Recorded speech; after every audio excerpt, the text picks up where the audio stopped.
시청자 여러분 안녕하십니까? 지난 2월 21일 이른바 노란봉투법이라 불리는 노동조합 및 노동관계조정법 2, 3조 개정안이 국회 환경노동위원회를 통과했습니다. 쌍용차 노조 파업으로 노란봉투법이 처음 발의된 지 8년 만의 일인데요.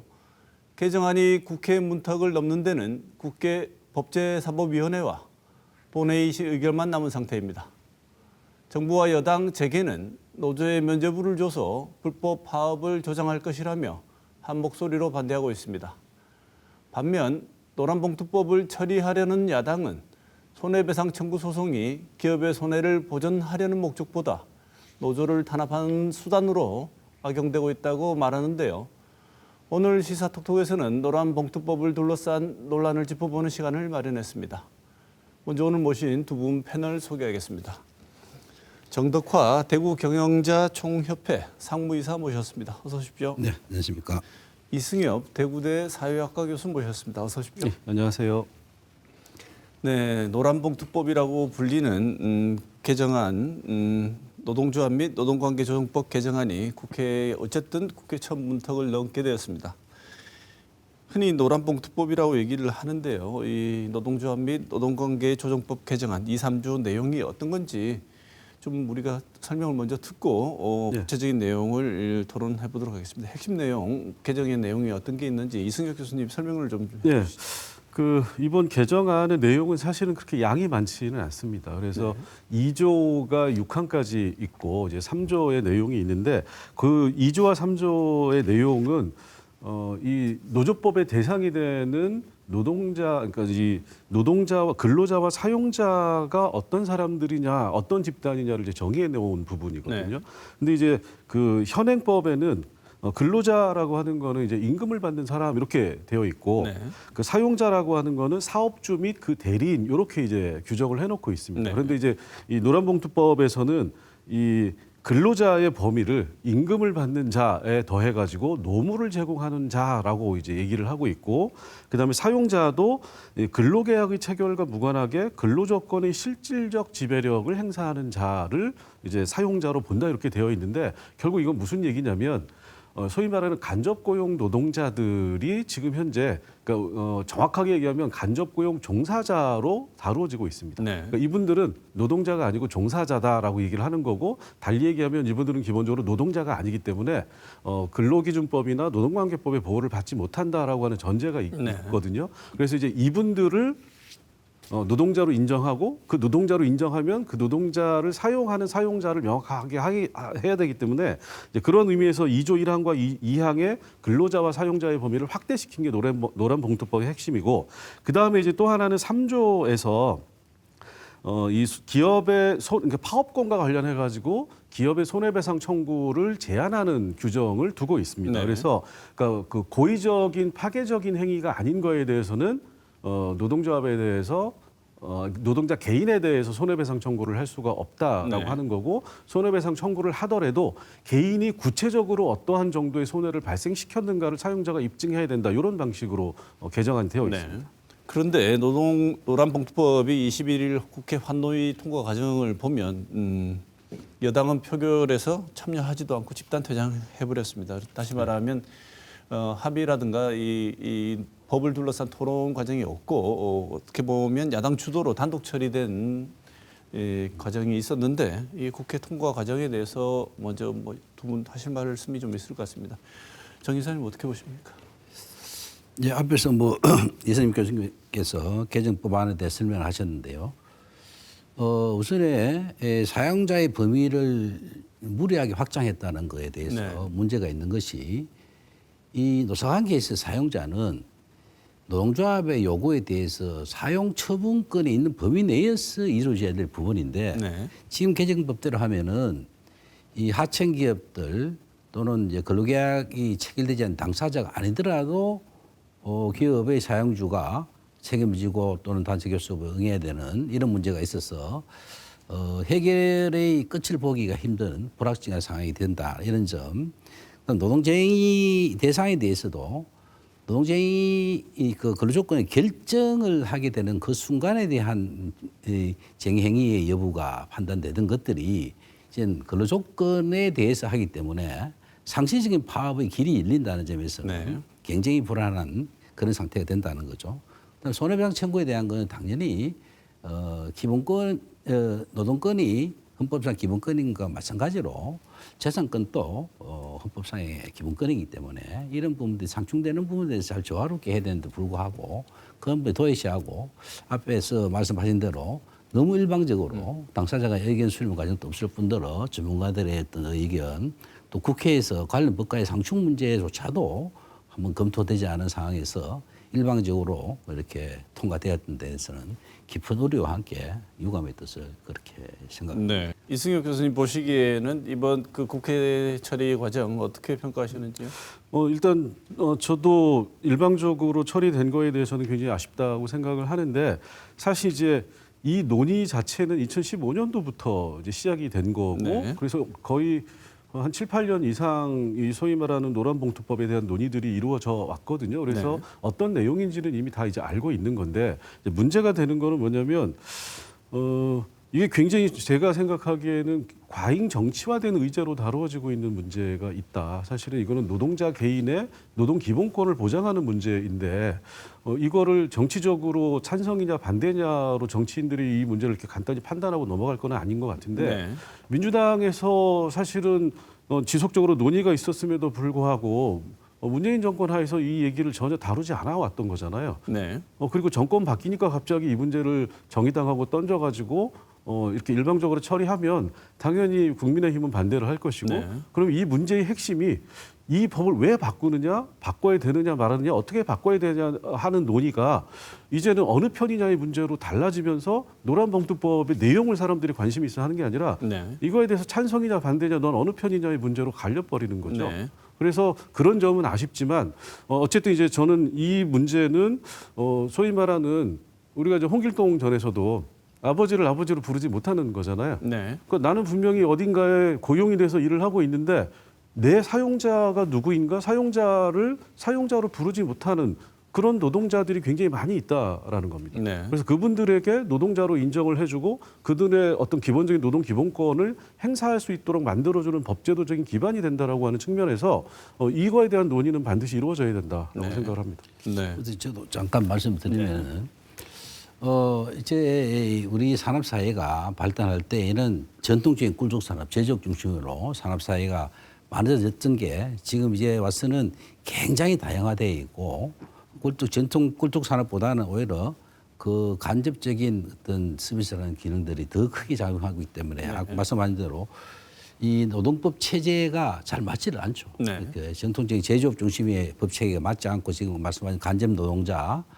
플랫폼 노동자, 기타 그 산업계가 바뀌면서 생기는 그런 문제에 있어서는 그 사람들의 문제를 해결할 수 있는 방안들을 이제 가져가야 거죠. 가져가야 되는데 불구하고 지금같이 무례하게 근로계약 당사자가 아닌 사용자가 그들과의 교섭을 하게 되면은 결과적으로 사용 처분할 수 있는 문제에 대해 가지고 그렇게 해결되지 않는 문제를 가지고 계속 갈등을 일으켜야 되는 이런 문제이기 때문에 한마디로 좀 번지수를 잘못 짚었다.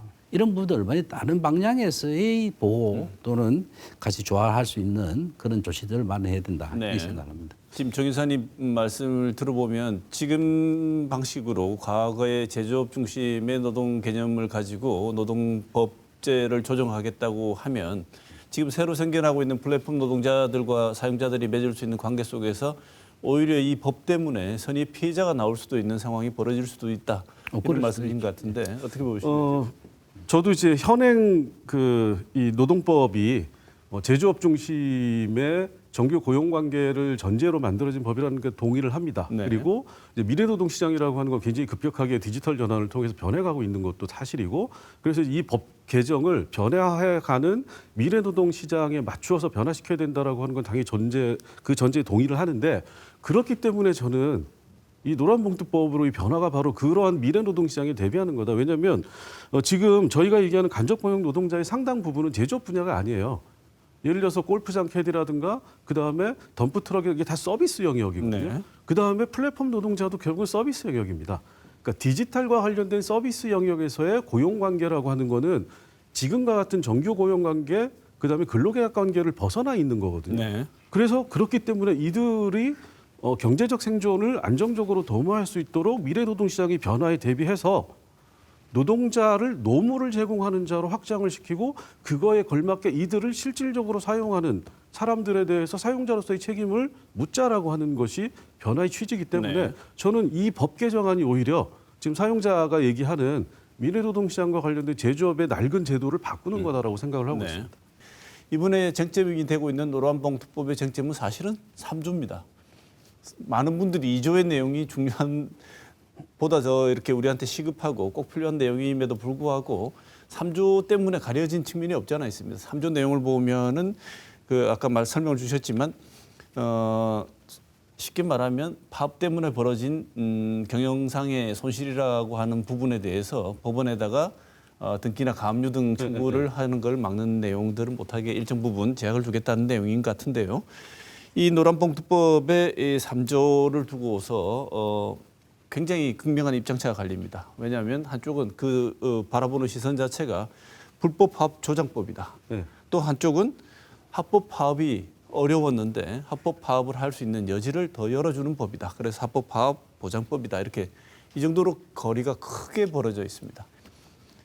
어느 분 먼저 말씀을 하실까요? 불법 파업 조장법이다. 네. 예, 그렇습니다. 이게 지금 3조가 굉장히 중요한 문제이기도 하지만은 3조 앞에 전제되는 문제가 2조 제5항의 문제가 굉장히 큰 문제입니다. 네. 말씀드린 대로 이 소위 말하는 파업, 우리 법률 용어로는 쟁의 행위가 되겠습니다만은 이게 되는 시기는 지금 현행법에서는 근로조건의 결정에 관한 데의 문제입니다. 그럼 네. 보통 임금협약이 한 1년 정도 유효기간, 단체협약이 한 2년 정도 유효기간을 두고 체결하는 그 과정에서 일어나는 문제들인데 네. 지금 근로조건 결정에서 근로조건에 대해서 노동쟁의 범위를 포함시키기 때문에 네. 근로조건은 1년 내에 상시적으로 변할 수 있는 겁니다. 그래서 이런 게 1년 내 상시적으로 파업의 길이 열려 있다. 물론 그렇게까지 안 하겠다라고 얘기하지만은 의도가 법상 열어놨다는데 굉장히 큰 문제가 있고 1년 내 상시적인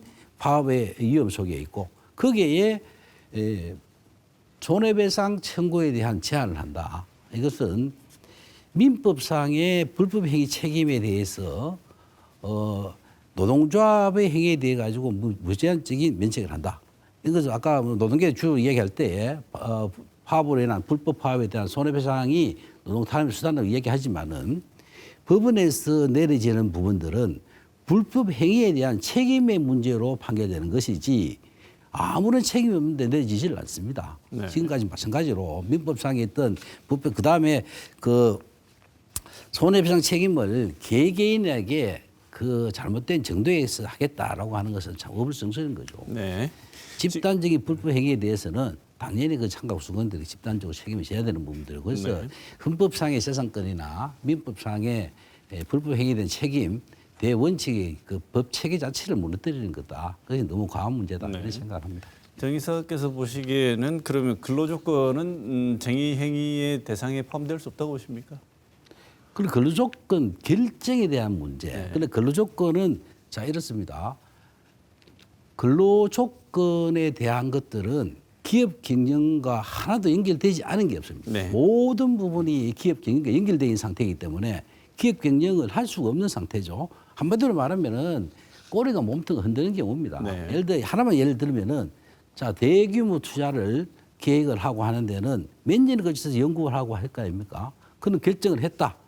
그러면 노동조합에서 대규모 투자에 따라서 뭐 노동 강도가 높아진다 할 수도 있고 뭐 이전하면 주거 문제도 있다든 기타 등등의 근로조건 문제를 얼마든지 붙일 수 있는 거죠. 그럼 근로조건을 가지고 다시 교섭을 요구하고 주장이 관철되지 않으면 파업에 돌입하는 이게 1년의 상시적으로 열려 있다는 네. 거죠. 알겠습니다. 아주 단적인 예를 들어주셨는데 이 교수님 어떻게 보십니까? 일단 지금 현재 근로조건 개선을 위한 파업 자체는 합법입니다. 네. 그러니까 근로조건이라고 하는 게 이제 임금근로시간 복지 해고와 관련된 부분인데 이제 이 부분은 이제 이익분쟁으로 이제 법적으로 노동법에 얘기를 하고 이 부분은 합법적 파업인데 오히려 이제 지금 문제가 되는 거는 이 파업의 범위를 권리 분쟁이라고 하는 건 현행법에서 이제 금지되어 있거든요. 이제 권리 분쟁이라고 하는 거는 해고자 복직의 문제라든가, 네. 그다음에 이제 체불임금 정리해고인데 이 손배 청구와 관련된 사회적 쟁점이 되는 문제들이 전부 다 어디서 발생을 했느냐? 해고자 복직하고 정리해고 문제였습니다. 네. 그러니까 이 문제는 현행법상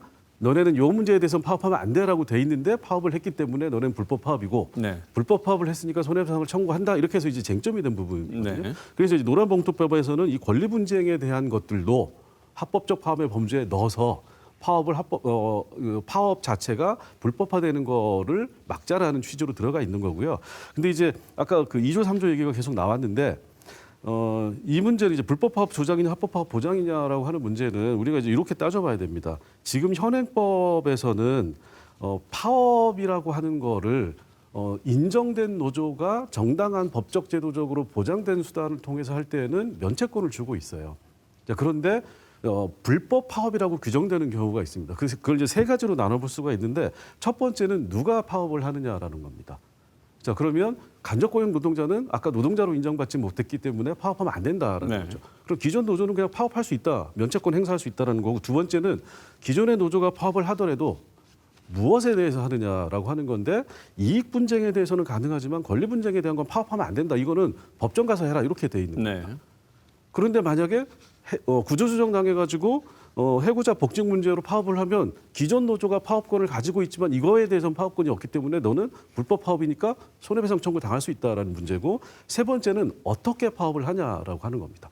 근데 이 어떻게에 대해서는 노사가 큰 차이가 없어요. 노조도 파괴적이고 불법적인 어떤 행위에 의해 가지고 손해배상이 발생하면 손해배상 청구 당할 수 있다. 그래서 그 부분은 여기에 빠져 있는 겁니다. 네. 그러니까 불법 파업으로 지금 간주되고 있는 세 가지 중에 두 가지가 노란봉투법의 대상이고 그게 쟁점이 되고 있다. 네. 주요 쟁점을 하나씩 짚으면서 우리가 왜 이런 대립 구도가 나오는지 한번 말씀을 나눠보겠습니다. 사유재산 보호를 재산권을 침해한다고 말씀 주셨는데 정 이사님 아까 정부 여당이 노란봉투법은 사유재산 보호하지 못한다, 재산권 침해한다. 이유가 뭡니까?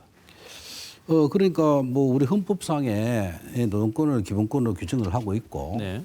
또 또 한편으로는 헌법 제23조에서 재산권을 기본권으로 규정을 하고 있습니다. 헌법 제23조에서는 모든 국민의 재산권은 보장된다라고 규정을 하고 있고 여기에는 당연히 개인 및 기업의 재산권이 포함되어 있고 대부분 판례에 의해서 보면은 기업 재산권은 물적 시설 플러스 인적 조직의 유기적 결합된 종합체제로서의 사업 내지는 영업까지 포함된다라고 이렇게 규정을 하고 있어서 재산권은 자유민주주의 사회에서의 가장 근간이 되는 것들이죠. 그런 기본권에 대해 가지고 지금 손해배상 청구의 제한의 문제가 있다는 문제들은 바로 이 재산권을 침해하고 있다 이렇게 볼 수 있는 거죠.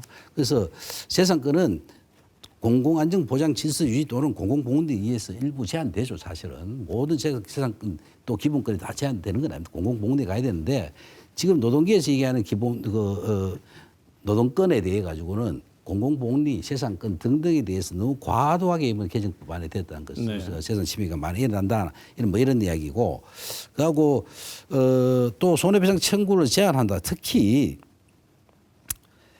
이 법원이 단체교섭 쟁의행위 그 밖에 노동조합의 활동으로 인한 손해배상을 인정할 때에는 배상 의무자별로 기책 사유와 기여도 등에 따라서 거기에 맞도록 해야 된다 이렇게 규정을 하고 있는데 지금 실제로 이 부분들이 거의 불가능하다. 노동조합의 주도에 집단적으로 일어나는 행위에 대해 가지고 개개인을 하기 어렵다. 그래서 이게 실제로 손해배상을 제한한다는 거에서 네. 재산권 침해한다 이렇게 보고 있습니다. 네. 이 교수님 보시기에는 재산권을 침해한다는 주장에 대해서는 어떻게 보시는지요? 저는 사용자는 뭐 그런 주장을 할 수 있을 것 같아요. 네. 왜냐하면 이제 본인이 어쨌든 자본을 들여가지고 공장을 만들고 사업을 운영하는 거기 때문에 네. 본인의 사업을 운영하는 데 있어서의 권리를 주장할 수 있는 건데, 저는 다른 한편에서 그러면 이 법이 노동자들의 기본권이라고 하는 거잖아요. 그러면 노동자들도 사실은 재산권이 있다라는 겁니다. 노동력을 제공하고 그거에 대한 보상으로 임금을 받는 거잖아요. 근데 현행 법이라고 하는 거는 소위 말하는 정규직 노동자들의 노동권은 재산권은 보장이 되는 거야. 임금 교섭을 통해서 자기의 어떤 노동의 판매를 어떻게 개선할 수 있기 때문에. 네. 그런데 하청이나 이 간접고용 종사자들은 자신의 재산권을 전혀 주장할 수 없는 상황인 거죠. 네. 그래서 저는 이 문제는 두 개의 재산권에 대한 주장이 부딪히는 문제이기 때문에 사실은 법적인 문제보다는 양자가 자기의 주장을 할 수 있는 어떤 자리를 만들어 주는 게 좋다. 그러려면 결국은 교섭을 하든가 아니면 그 노조로 인정받고 뭔가 대화를 할 수 있는 틀이 만들어져야 하는 게 좋은데 그게 안 되기 때문에 이런 제도가 나온 거다라고 생각합니다. 알겠습니다. 지금 말씀하신 내용을 보면 주요 쟁점이 되고 있는 내용 중에 하나를 말씀을 해주신 건데요. 재산권의 범위를 말씀하시면서 노동자들도 재산권이 있다. 그래서 그 단순히 이 노동권이 재산권이 아니라고 대비되는 개념이 아니고 다르게 생각해 볼 수 있는 여지도 있다는 말씀을 하셨는데 그 내용에는 쟁의행위를 할 수 있는 근로자의 범위 조정의 내용이 포함되어 있는 것 같습니다. 바로 이 문제 때문에 그런 것 같은데요. 근로자의 범위 조정 내용이 이번에 쟁점 사항에 들어가 있는데 비정규직, 특수고용 형태 노동자를 쟁의할 수 있는 주체로서 편입시키겠다가 이번 내용의 핵심입니다. 왜 안 된다고 보십니까? 그래서 사용자가 지금 특히 이제 하청업체, 간접 노동자 등에 대해서 근로계약 관계가 맺어지지 않은 당사자가 아님에도 불구하고 이 부분에 대해서 책임을 안아라 이렇게 확대하는 부분에 대해서 앞에서 말씀드린 대로 사용자가 처분 가능하지 않은 범위에 있고 오히려 지금 상태에서 개입하게 되면 과다한 개입이 될 수가 있고 지금 현재 어떤 현상이 일어나냐 하면은 이렇게 되면은 과연 이 근로계약 당사자가 아닌데 근로조건에 대해서 실질적이고 구체적으로 지배 결정할 수 있는 범위는 어디까지인가 하는 법의 안정성이 전혀 지키지 않는 상황에서 이걸 이유로 해서 교섭을 요구하고 단체 교섭을 요구하고 다 거기에다가 노동쟁의 범위가 대폭 넓어져 있는 상황에서 계속해서 요구를 할 때에 사용자로서는 처분권이 없는 할 수 없는 상황에서 이러면 상시적인 파업의 길이 열려가 있는 상태에서 책임을 지라 하는 부분은 굉장히 무리가 있다 이런 얘기죠. 사용자가 덧붙여서 말씀드리면 이 간접 노동자의 문제는 앞에 말씀드린 것이 사용자가 직접 근로계약 당사자가 아닌 사용자가 처분할 수 있는 그런 법인을 넘어섰기 때문에 이 문제를 풀 수 있는 문제는 아니다는 얘기. 다른 방향에서 풀어야 된다. 간접 노동자는 주로 예를 들면 뭐 골프나 이런 거는 도급 형태로 되어 있는 거 많이 있죠. 지입차라든지 이런 문제 등은 그런 건 도급의 문제에서 풀어야 될 문제예요. 그 도급 과정을 정비를 하고 제도화시키고 해서 거기에 관계에서 설사 사용자 근로자의 개념을 도입하더라도 그 부분에서 도입해서 양 당사자가 해결해야 될 문제지 그거와 전혀 관계가 있는 원청업체의 사용자의 범위를 넓혀서 그렇게 하라는 것은 해결 불가능한 일이다 이렇게 생각합니다. 규제 범위에서 대상이 특정되지 않는다고 말씀하시는데요. 근데 이제 이 문제는 사실은 왜 이 문제가 사회적으로 의제가 되고 근로계약의 당사자가 아닌 원청 사용자를 교섭의 대상으로 삼아야 된다는 주장이 나오게 됐는가를 따져볼 필요가 있는데 말씀하신 대로 법제도적으로는 원청과 하청 사업장은 이 전혀 처분 가능한 범위에 있지 않은 거고 관계가 없어요. 근데 이제 현실은 어떤 거냐면 사용자가 법제도적인 범위를 넘어서서 실질적인 영향력과 지배권을 행사해온 게 문제인 거죠. 예를 들어서 학습지 교사에 대해서 출근 몇 시까지 해라. 어느 구역은 네가 담당해라. 그다음에 사내하청 노동자에 대해서 이 라인에서 어떤 작업을 언제까지 어떻게 해라. 라고 하는 구체적인 실질적인 영향력을 행사해왔기 때문에 노동자들이 내 사용자는 하청업체의 사용자인 줄 알았는데 그 사청업체의 사용자도 결국 원청의 사용자가 다 시키는 대로 하는 거니까 실질적인 사용자 이렇게 얘기가 된 거잖아요. 그래서 사실은 최근 판례를 보면 대법원에서 2010년 현대중공업 사내하청 파업에 관련해가지고 그 소송에 대해서 실질적인 지배 결정을 하는 원청은 사용자다라고 인정을 했습니다. 대법원 판례에서. 그다음에 올해 1월 달에 서울행정법원에서 CJ 대한통운 이번에 좀 시끄러웠죠. 그 사용자에 대해서 택배 노동자의 사용자는 CJ 대한통운이다라고 인정을 해줬어요. 그러니까 이런 판례가 늘어나고 있는 거는 뭐냐면 사용자가 자기의 처분 가능한 범위 내에서만 자기의 영향을 행사했으면 이 문제는 나타나지 않은 문제입니다. 그런데 본인들이 법적 지배적인 월권 행위를 했기 때문에 이 문제가 발생을 한 겁니다. 이렇게 확대의 필요성이 제기되는데요. 예, 방금 교수님 말씀하신 내용들은 이제 케이스 바이 케이스가 되겠죠. 그래서 이 도급에 있어서는 사실 민법상의 도급은 일의 완성에 대해서 대가를 지급하는 관계죠.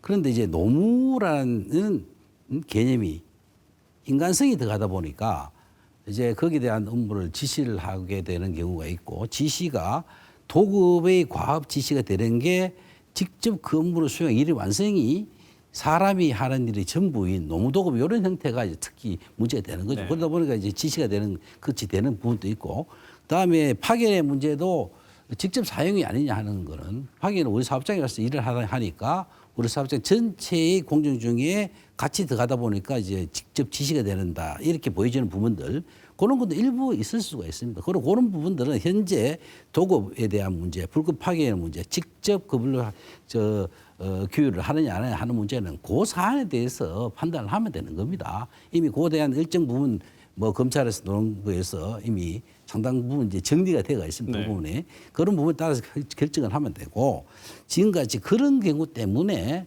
사용자의 전체 범위를 근로계획 당사자가 아니까지 확대 정도가 아니죠. 이렇게 하는 건 굉장히 무리하다. 네, 이런 얘기입니다. 알겠습니다. 가장 큰 쟁점이 되고 있는 손해배상 청구액 제한 한번 의견을 들어보겠습니다. 이 교수님, 이 손해배상 청구액 제한이 등장하게 된 여러 가지 이유가 있을 텐데요. 그래서 노란봉투법이란 것도 사실은 등장하게 된 것 같습니다. 예. 이 부분 어떻게 보십니까?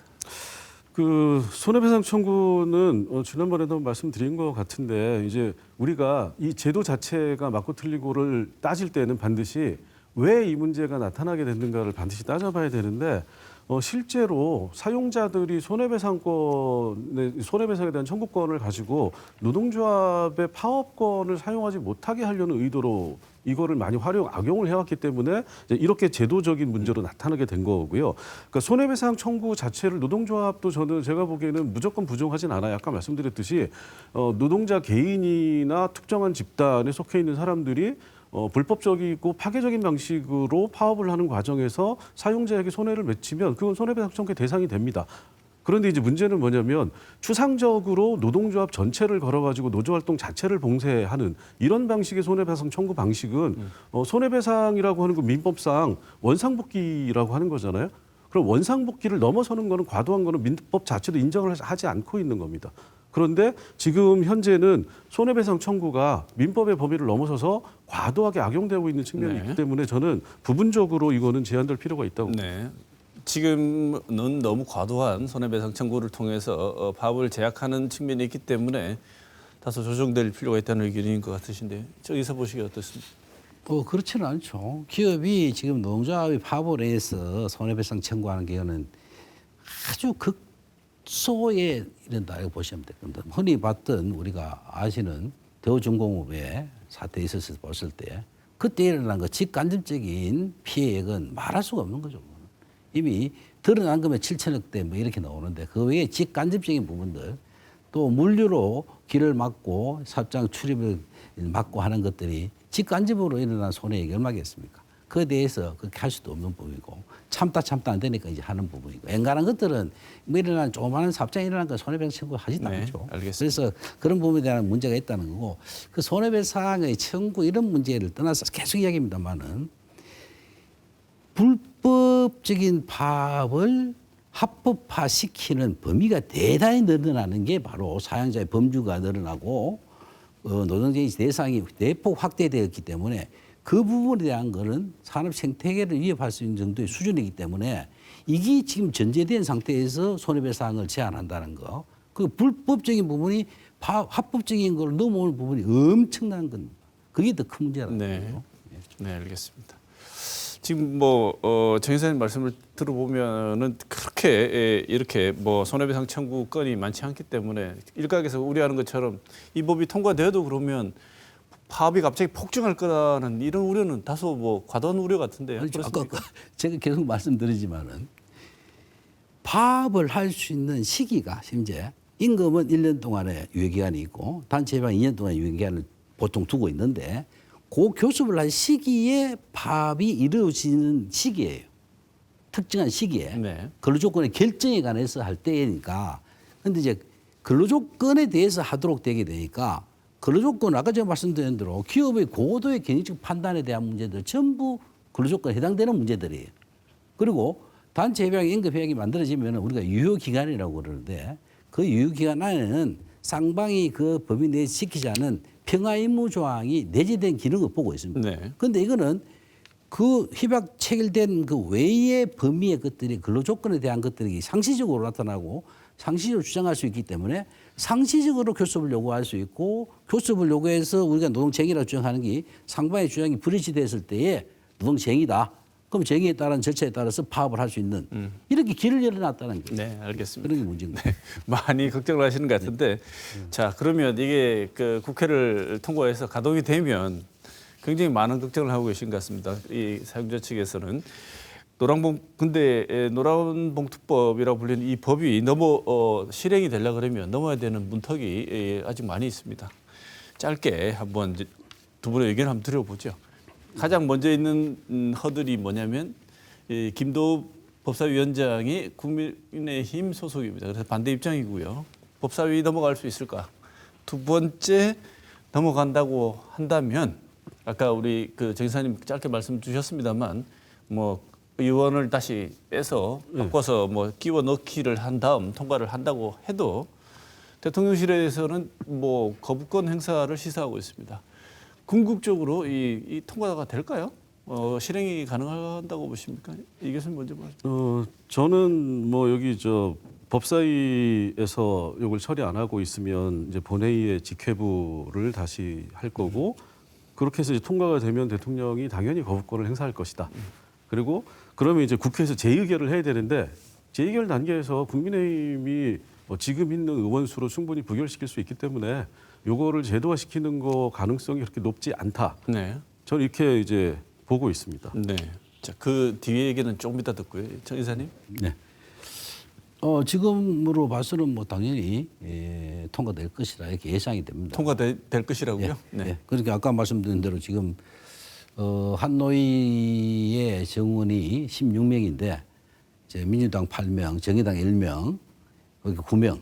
그 통과 직회부를 할 수 있는 패스트 트랙을 하려고 그러면은 이제 한 명이 부족한데 그동안 봤을 때에는 야권 성향의 무소속 의원을 선임을 할 것이다. 그러면 이제 5월 3일에 대해서 통과할 것이다. 법사위 그래서 말씀하시는 거죠? 그렇죠. 법사위에서 이제 60일간 계류되었다 하더라도 60일 이후에 바로 직상장을 하게 되면은 본회의는 뭐 통과 가능할 거니까 통과 가능할 것이다 이렇게 보고 통과됐을 때는 지금 뭐 여당 우리 경제계 모두 거부권 행사에 대한 걸 건의를 지금 하고 있고 준비를 하고 있는데요. 앞에 말씀드린 대로 지금 산업 생태계가 지각 변동이 올 정도의 큰 영향을 엄청나게 미치는 것들이다. 특히 이제 2조의 사용자 범위, 노동쟁의 범위가 넓어지는 손해배상 문제하고는 또 좀 다른 차원의 문제입니다. 그래서 그런 것들은 반드시 거부권을 행사를 해야 되겠다 이렇게 생각합니다. 네. 이게 뭐 그러면 이런 질문을 한번 끝으로 시간이 이제 거의 다 돼가는데 제가 한번 드려보고 싶은데 최근에 현재 윤석열 정부와 노동계 사이가 아주 안 좋습니다. 노조단체 갈등이 엄청 깊어지고 있는데요.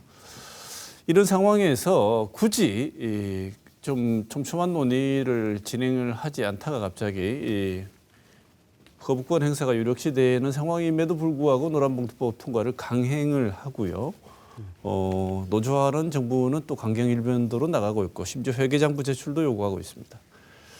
이 노란봉투법을 나름 그 국회 수로 일단 한노위를 통과시키고 진행하는 것과 지금 현 정부와 노조의 관계가 노동계와의 관계가 좋지 않은 것 밀접한 관련이 있어 보이긴 합니다만 어떻게 보시는지 이 교수님?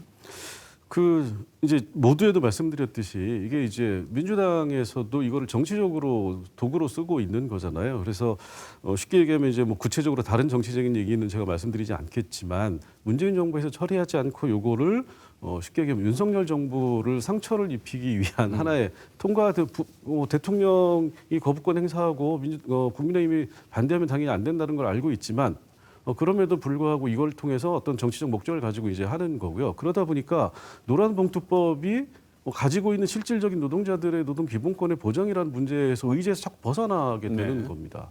그리고 윤석열 대통령도 이거를 왜 이런 요구가 들어오고 이거에 대해서 대통령이 정책적으로 의회 내에서 어떤 논의가 이루어지고 사회적인 공감대가 어떻게 되는지 이런 것들을 파악하고 이거를 제도적으로 뭔가를 생각을 해보는 게 아니라 쟤네들이 나를 공격하고 있네 이건 무조건 안 돼 이렇게 되는 거죠. 대통령이 거부권 행사하는 건 자기의 권한인데 대통령이 거부권을 행사한다라고 하는 게 정치적인 정책적인 측면에서는 별로 좋은 일은 아니거든요. 네.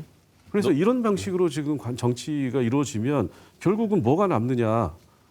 정부에 대한 불신과 정치에 대한 불신만 남게 되는 겁니다. 네. 우리의 민생과 일생, 삶이 걸린 문제들을 너네들이 쉽게 얘기하면 다음 총선에서 표 얻기 위해서 이런 식으로 해도 되느냐라고 하는 생각이 드는 거고 그러다 보면 결국은 대부분의 이제 국민들의 삶의 질이 떨어지게 되는 거죠. 네. 정 의사님 어떻게 보시는지. 예, 저도 뭐 거의 같은 의견인데요. 그러니까 이게 만들어지는 과정, 프로세스가 급격하게 오니까 대응도 급격해지는 겁니다. 그 거부권 행사라는 게 사실은 쉬운 얘기가 아니지 않습니까? 네. 대통령의 고대 정치 행위인데 그게 스스럼없이 얘기 넣을 수 있을 정도로 반대 거부적으로 이 개정법안을 만드는 과정이 너무 일방적으로 독재했다는 거죠. 그래서 아까 교수님 말씀하신 대로 충분히 사회적 공감대가 이루어질 수 있도록 논의와 토론, 연구, 사회적 컨센서스가 형성되는 과정이 와서 약간의 이견이 있다면 조정이 되겠지만 너무 일방적으로 왔기 때문에 그 반대에 대한 방어권도 급격하게 과격하게 논의된다 이렇게 생각합니다.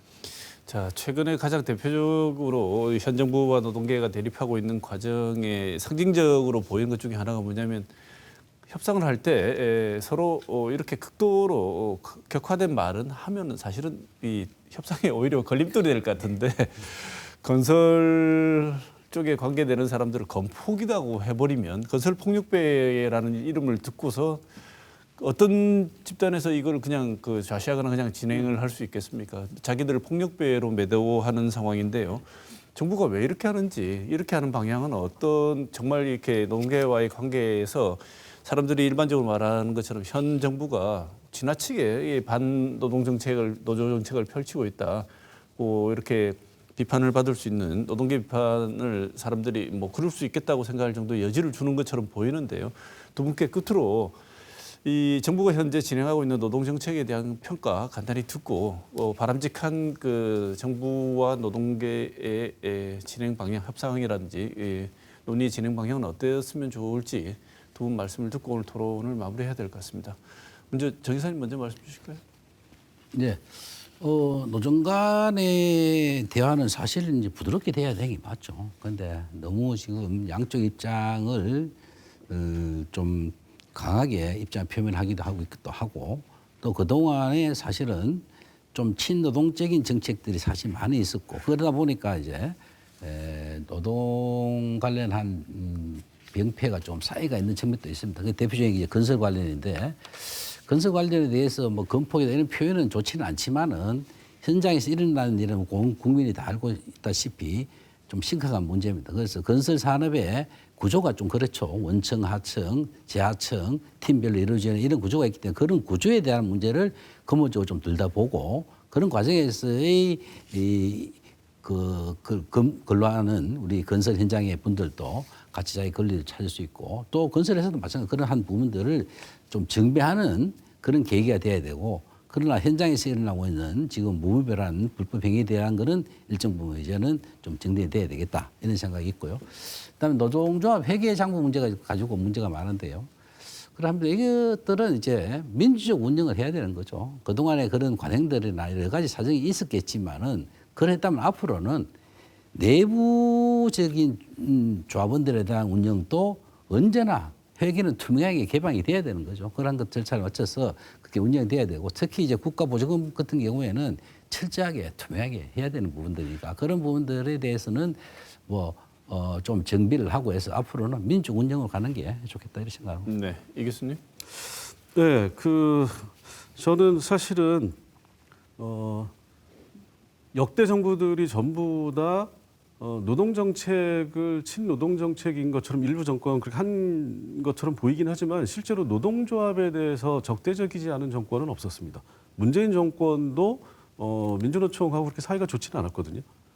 자, 그런 면에서 윤석열 정부도 똑같은 전략을 쓰는 것 같아요. 노조를 때려서 표를 얻는다라고 하는 단순한 논리를 가지고 이제 그게 성공적인 것처럼 보이고 그렇게 느끼고 있는 건데 저는 그러니까 그런 식의 구시대적인 사고방식을 가지고 앞으로 지금 현재 세계 경제라든가 디지털 전환으로 해서 굉장히 그 환경이 급격하게 변화하고 있거든요. 이런 거를 헤쳐나갈 수 있는 어떤 지도자로서의 비전을 못 보여주면 이 정권 성공하지 못한다라고 보고요. 그다음에 노조 공격하는 거 뭐 하실 수 있어요. 본인의 관점에 의해 가지고. 그런데 현대기아차 노조가 9만입니다. 금속노조 한 15만 정도 돼요. 자, 그런데 간접 고용 노동자, 귀족 노동자도 아니고 임금이 높지도 않고 굉장히 열악한 형편에 있는 분들의 숫자가 230만 명입니다.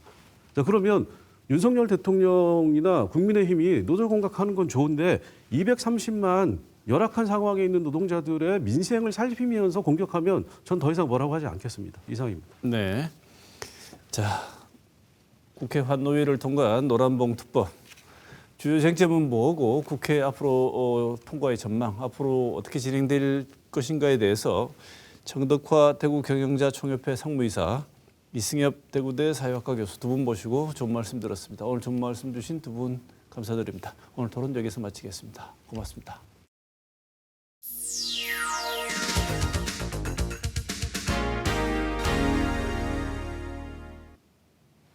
여러 우려 속에도 임명됐던 검찰 출신의 정순신 국가수사본부장이 임명 하루 만에 사퇴했습니다. 아들이 저지른 학교 폭력이 문제가 되었는데 그 과정을 보면 아들의 잘못만으로 돌리기 어려운 문제로 보입니다. 아이와 부모가 구조적인 힘을 이용해 함께 행사한 폭력이기 때문입니다. 무슨 일이든 할 수 있는 힘이나 권력, 행동 등을 나타내는 표현으로 무소불위라는 말이 있습니다. 대단히 뛰어난 능력을 가리킨다고 볼 수도 있지만 그럴 때는 쓰지 않고 권력이나 힘을 마구 휘두를 때 쓰는 부정적 표현입니다. 아버지는 검사고 무슨 일이 있으면 힘을 가진 아버지와 그 친구들이 무죄로 만들어준다고 공공연히 말하고 다닌 아들은 참으로 무소불위의 권력을 누린 것 같습니다. 드라마나 영화에서는 이런 학폭에 대한 사적인 복수극이 많은 관심과 박수를 받고 있다고 합니다. 그런데 무소불위의 권력으로 학폭을 만들어내는 것이 아니라 이런 사적인 복수를 금하고 방지하기 위해 작동해야 하는 것이 바로 검찰과 법원이 해야 하는 법적 처벌 과정입니다. 궁무소불위라는 말이 있습니다. 궁하면 무엇이든지 한다는 뜻으로 사람이 살기 어려우면 가리지 아니함을 이루는 말이라는데 영화나 드라마에서가 아니라 현실에서 이런 상황이 불가피하게 받아들여질까 두려워집니다. 이번 주 시사톡톡은 여기서 마치겠습니다.